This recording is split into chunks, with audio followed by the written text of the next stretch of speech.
बिस्मिल्लाहिर्रहमानिर्रहीम। अस्सलाम वालेकुम students, this is your physics teacher Zareen. आज का हमारा लेक्चर है important features of simple harmonic motion. इसके अंदर हम सिंपल हार्मोनिक मोशन की जो 3 एग्जांपल्स पढ़ी थी, इनके जो रिज़ल्ट्स थे, मसलन सबसे पहले हमने पढ़ा motion of mass attach to a spring, फिर हमने बॉल एंड बाउल सिस्टम पढ़ा और फिर लास्टली हमने motion of a simple pendulum पढ़ा। तीनों बॉडीज़ सिंपल हार्मोनिक मोशन को एग्जीक्यूट कर रही थी। तो इस केस में जो हमें रिज़ल्ट्स मिले थे ना, इम्पोर्टेंट फ़ीचर्स मिले, जो हमें खसूसियात या रिज़ल्ट्स मिले, उन्हें हम डिस्कस कर रहे हैं इन पॉइंट्स में। 4 इम्पोर्टेंट फ़ीचर्स हैं जो सिंपल हार्मोनिक मोशंस के हैं। सबसे पहला फ़ीचर है a body executing simple harmonic motion always vibrates about a fix position. यानी सबसे पहले जब भी कोई body simple harmonic motion execute करती है, वो अपनी मेन पोजीशन के आगे पीछे टू एंड फ्रो या बैक एंड फोर्थ मूव करती है। ये आप इससे फेमिलियर हैं। सेकंड हमारा इसका पॉइंट है it acceleration is always directed toward the main position. दूसरी खसूसियत क्या है कि जब भी कोई बॉडी सिंपल हार्मोनिक मोशन करेगी, उसकी एक्सेलरेशन ऑलवेज़ डायरेक्टली प्रोपोर्शनल होगी डिस्प्लेसमेंट के। ये रिज़ल्ट हमने किस में डिस्कस किया था? Motion of mass attach to a spring में डिस्कस किया था।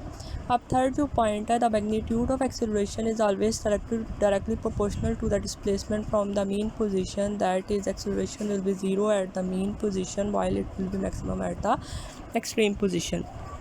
यानी कि जो मैग्नीट्यूड है एक्सेलरेशन का, वो डिपेंड करेगा उसकी डिस्प्लेसमेंट पर। इसका मतलब है जितना ज़्यादा बॉडी को हम डिस्प्लेस करेंगे अपनी जगह से, उतना ज़्यादा एक्सेलरेशन प्रोड्यूस होगी। एक्सेलरेशन हमेशा मैक्सिमम होता है एक्सट्रीम पोजीशन पे और मिनिमम ज़ीरो होगा हमारे पास मेन पोजीशन पे। एक्सेलरेशन मैक्सिमम होता है मेन पोजीशन पे और ज़ीरो होता है एक्सेलरेशन हमारे पास हमेशा मैक्सिमम होता है एक्सट्रीम पोजीशन पे और ज़ीरो होता है मिनिमम मीन पोजीशन पे। ठीक है।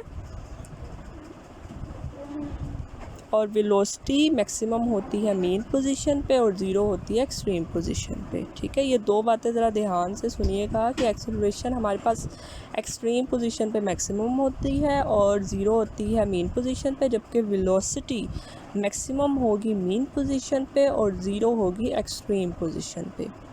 उसके बाद हमारा नेक्स्ट क्वेश्चन है discuss different terms which characterise simple harmonic motion. मतलब कौन कौन सी बॉडीज़ एग्जीक्यूट कर रही हैं सिंपल हार्मोनिक मोशन के लिए, जो सी टर्म्स यूज़ हो रही हैं, वो हमारी डेफिनेशन है। सबसे पहले है वाइब्रेशन। वाइब्रेशन का मतलब क्या है?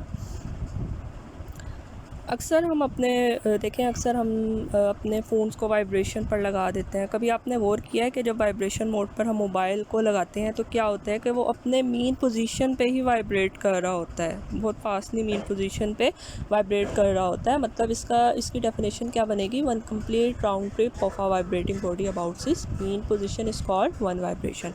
नेक्स्ट हमारी डेफिनेशन है टाइम पीरियड। टाइम पीरियड क्या है? वो वक्त जिसमें कोई बॉडी एक कंप्लीट वाइब्रेशन करे, उसको हम टाइम पीरियड कहते हैं। इसको डिनोट करते हैं हम कैपिटल टी से और इसका यूनिट जो है वो सेकंड है। फ्रीक्वेंसी क्या होती है? वाइब्रेशन की तादाद, नंबर ऑफ वाइब्रेशंस पर cycle of a vibrating body in 1 second is called it frequency. यानी अगर आपको टाइम दे दिया जाए, मतलब फ्रीक्वेंसी के लिए बॉडी को 1 सेकंड के लिए फ़िक्स कर दिया जाए कि 1 सेकंड के अंदर बॉडी कितनी वाइब्रेशन करता है, कितने चक्कर लगाएगा। मतलब वो कंप्लीट 1 सेकंड में हो सकता है वो 10 चक्कर लगा ले, हो सकता है वो 5 लगा ले, हो सकता है वो 1/4 लगा दे। तो जितनी तादाद हम फ़िक्स कर देंगे ना 1 सेकंड के अंदर, वो हमारी क्या हो जाएगी? फ्रीक्वेंसी कहलाएगी। फ्रीक्वेंसी को हम डिनोट करते हैं स्मॉल f से, इसका यूनिट है hertz. The equation of frequency is written as f is equal to 1/t। अब यहाँ पे ना 2 न्यू चीज़ें आपके लिए, क्रेस्ट और ट्रफ। अब क्रेस्ट एक वेवलेंथ, नीचे मैंने फिगर बनाई हुई है, ठीक है। एक ये कंप्लीट वेवलेंथ है। तो इसका जो ऊपर वाला पार्ट है, maximum part of a vibrating body, वो क्या होता है? क्रेस्ट। और मिनिमम पार्ट जो होता है वो ट्रफ होता है। ठीक है, जैसे लेबल किया गया। अब नेक्स्ट हमारे पास जो है डेफिनेशन वो है एम्पलीट्यूड की। एम्पलीट्यूड क्या होता है कि किसी बॉडी को हम जब मेन पोजीशन से उठाकर जितना एक्सट्रीम पोजीशन पर लेकर जाते हैं वो एम्पलीट्यूड कहलाता है। मतलब जितना हम उसको मैक्सिमम डिस्प्लेस करवा देंगे मेन पोजीशन से उठा के दोनों साइड, मतलब या तो हम राइट साइड पे उसको डिस्प्लेस करा दो या लेफ़्ट साइड पे, आइदर साइड, ठीक है। इट्स डिपेंड ऑन कंडीशंस, ठीक है, जिधर आप करवाना चाहते हैं। तो ये होता है हमारे पास एम्पलीट्यूड। नेक्स्ट है हमारे पास वेवलेंथ। वेवलेंथ क्या होता है? डिस्टेंस, कंजक्टिव डिस्टेंस होता है क्रेस्ट और ट्रफ के दरमियान, वो हमारा वेवलेंथ कहलाता है। उसको हम लैम्डा से डिनोट करते हैं। It is denoted by lambda, इसको हम लैम्डा बोलते हैं, ठीक है। And its unit is centimetre और मीटर।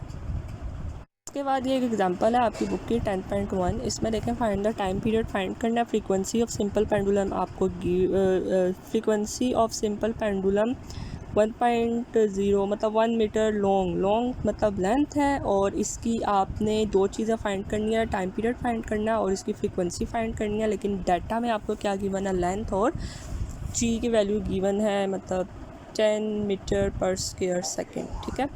यूजिंग हमने फार्मूला यूज़ करना है। आपको पता है टाइम पीरियड का फार्मूला कौन सा होगा? सिंपल पेंडुलम के लिए टाइम पीरियड बताया था ना, क्या था वो? ये फार्मूला यहाँ पे यूटिलाइज़ करना है। T=2π√L/g। जस्ट सब्सटीट्यूट और वैल्यूज़। तो ये इसका टाइम पीरियड का आंसर जो आएगा वो सेकंड में आएगा जब आप फ्रीक्वेंसी निकालेंगे। फ्रीक्वेंसी =1 बाय टाइम पीरियड, ठीक है। अच्छा, जो ये हर्ट्स आता है ना, 1/सेकेंड, 1/सेकेंड, मैं ऐसा यूनिट की बात कर रही हूँ। जो 1/सेकेंड होगा ना, इसको हम हर्ट्स से डिनोट करते हैं, यानी फ्रीक्वेंसी का ऐसा यूनिट हमारे पास हर्ट्स है, ठीक है। Thank you so much students. इसको आपने ये जो दो क्वेश्चन मैंने आपको बताए हैं बना के दिए हैं नोट्स में, ये आपने नीट कॉपी पे लिखने हैं और इसको अच्छे से याद करना और एग्जाम्पल की प्रैक्टिस करनी है, ठीक है।